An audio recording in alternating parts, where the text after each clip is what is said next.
Subtítulo: Como nós usamos a Palavra de Deus.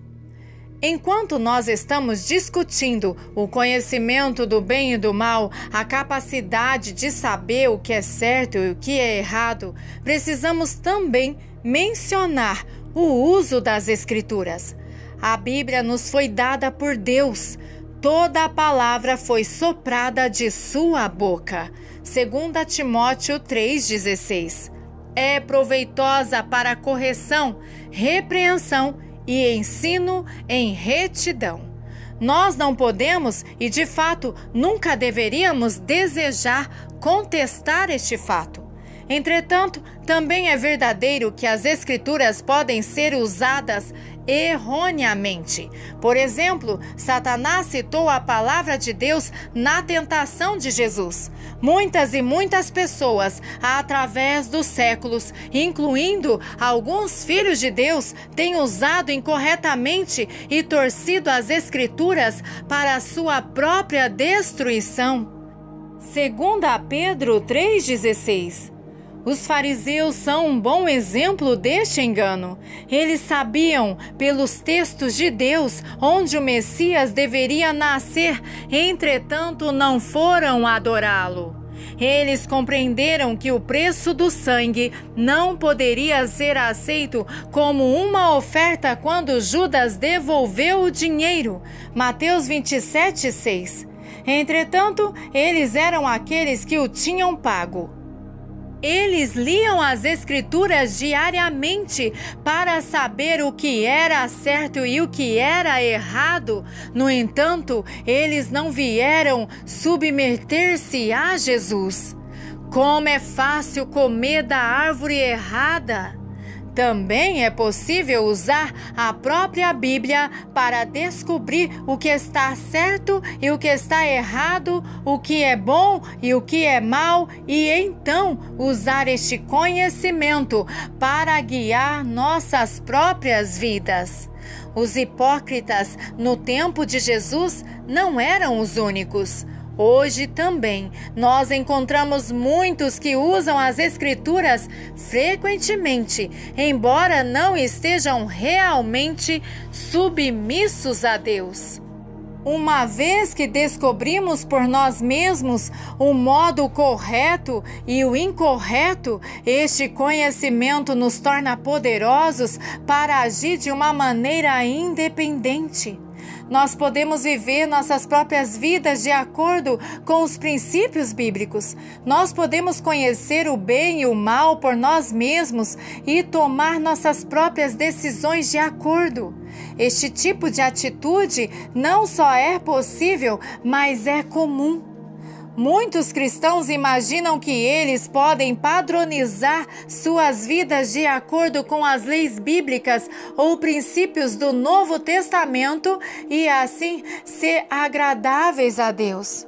Eles cuidadosamente estudam as Escrituras, descobrem o que é certo, o que é errado, ou seja, o bom ou o mal, e tentam viver por este conhecimento. Deste modo, eles cumprem as Escrituras procurando estabelecer a sua própria justiça, não sujeitando-se a que realmente vem de Deus. Romanos 10:3.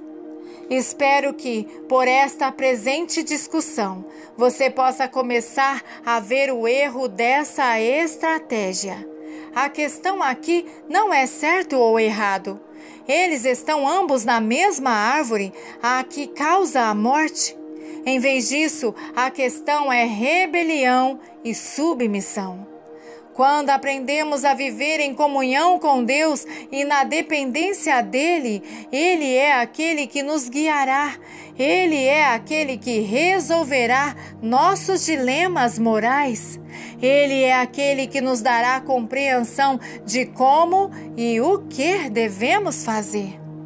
Uma caminhada verdadeiramente íntima com Deus engloba um grande grau de inocência infantil, sem saber muito como tratar com a vida e todos os seus problemas, mas crendo, momento a momento, no Pai.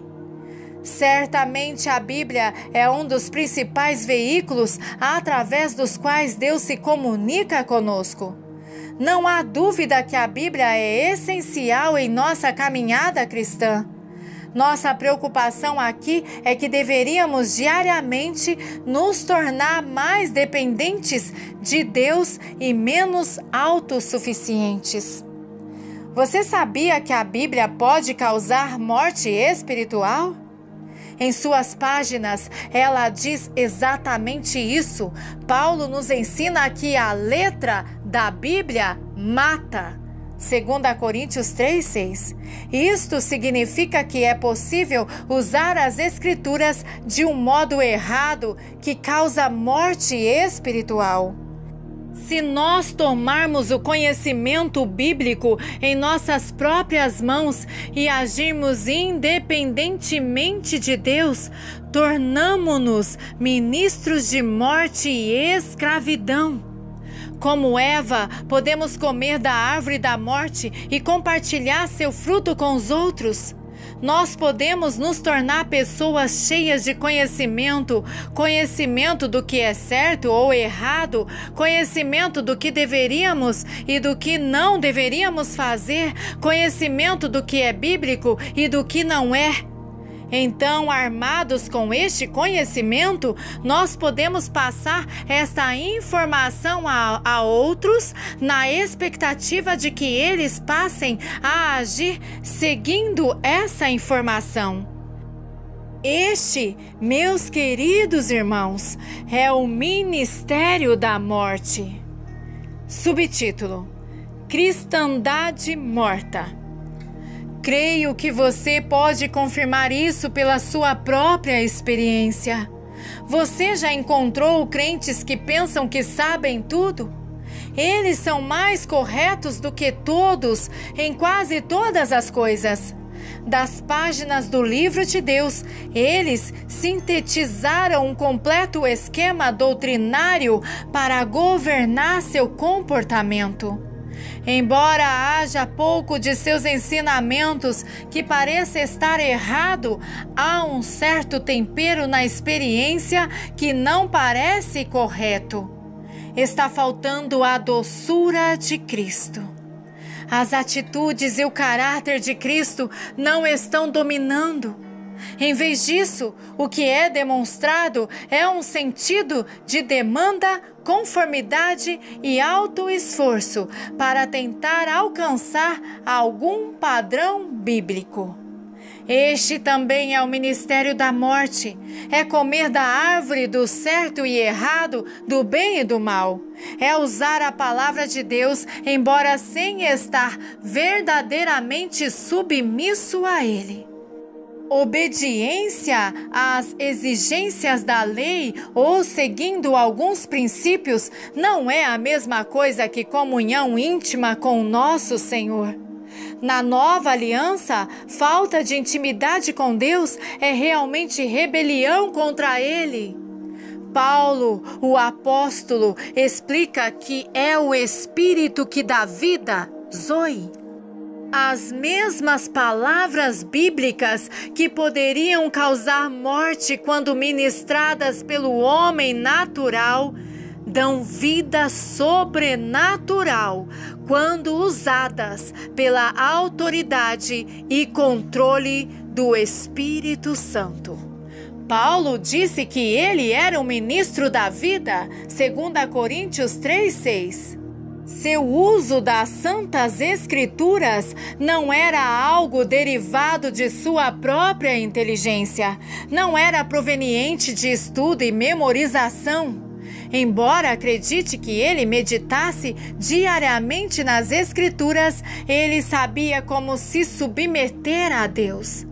Ele compreendia que não era qualificado para agir independentemente, interpretar e expor as coisas de Cristo por si próprio. Ele sabia ser um vaso sob o controle de Jesus. Ele sabia como comer da árvore da vida. Aqueles que compreendem este segredo transmitem uma impressão diferente.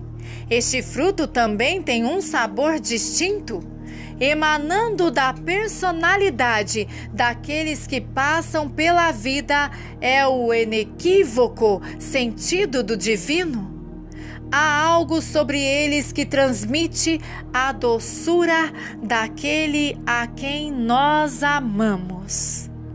Subtítulo: O último minuto.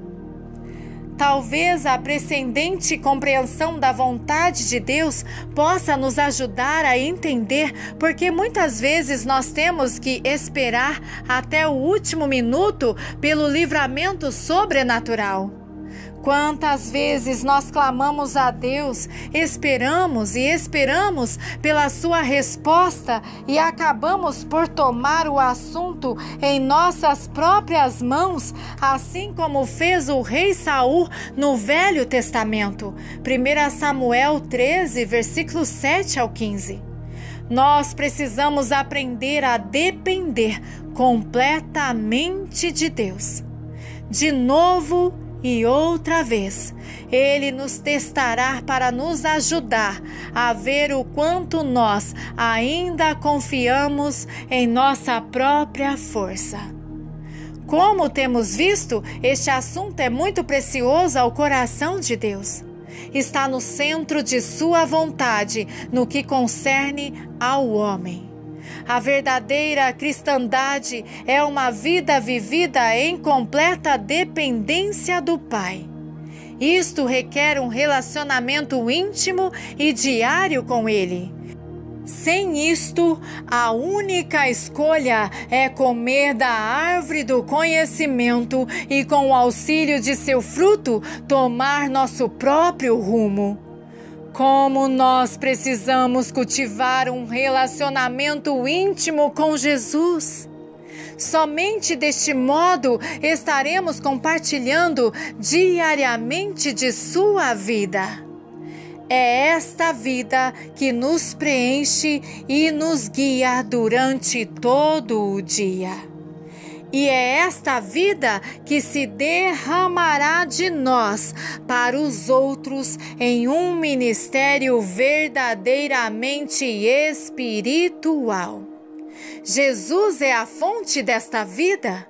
Ele explica que, se viermos a Ele, Ele fará de nós uma fonte de vida diária. João 7, versículos 38 e 39. Borbulhando, transbordando e transmitindo esta vida a outros por toda a parte.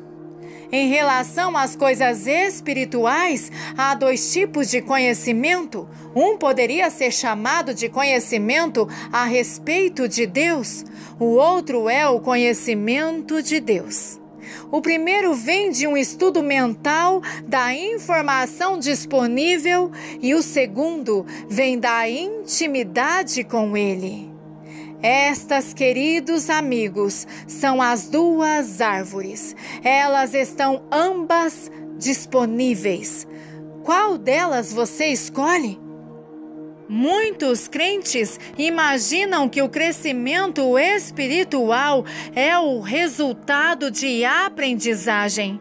Acham que quanto mais eles aprendem estudando a Bíblia, lendo livros cristãos, indo para os seminários e etc., mais eles crescerão espiritualmente. Parece comum pensar que, aumentando o conhecimento bíblico, irá acelerar-se o progresso espiritual. Mas isso não é o caso. Se, por exemplo, você pegar um neném recém-nascido para cuidar dele, o que vai alimentar e fazê-lo crescer? Se você fica com ele no seu colo enquanto você lê o dicionário audivelmente, isso vai fazer com que ele cresça? Se você fica recitando fórmulas de matemática ou lições de geografia para ele, vai assim amadurecê-lo? Claro que não! Ele vai morrer. Você está ministrando morte a ele. O que o bebê precisa é de comida e bebida, nutrição real.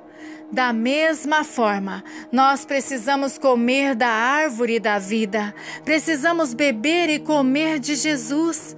Esse alimento não vem de aprendizagem nem de conhecimento, mas de intimidade com Deus. A própria vida dele é o alimento espiritual de que tanto necessitamos. O fruto da árvore do conhecimento nunca vai suprir a necessidade. O que precisamos não é mais informação a respeito de Deus, mas a revelação que vem da presença de Deus. Aleluia. Amém.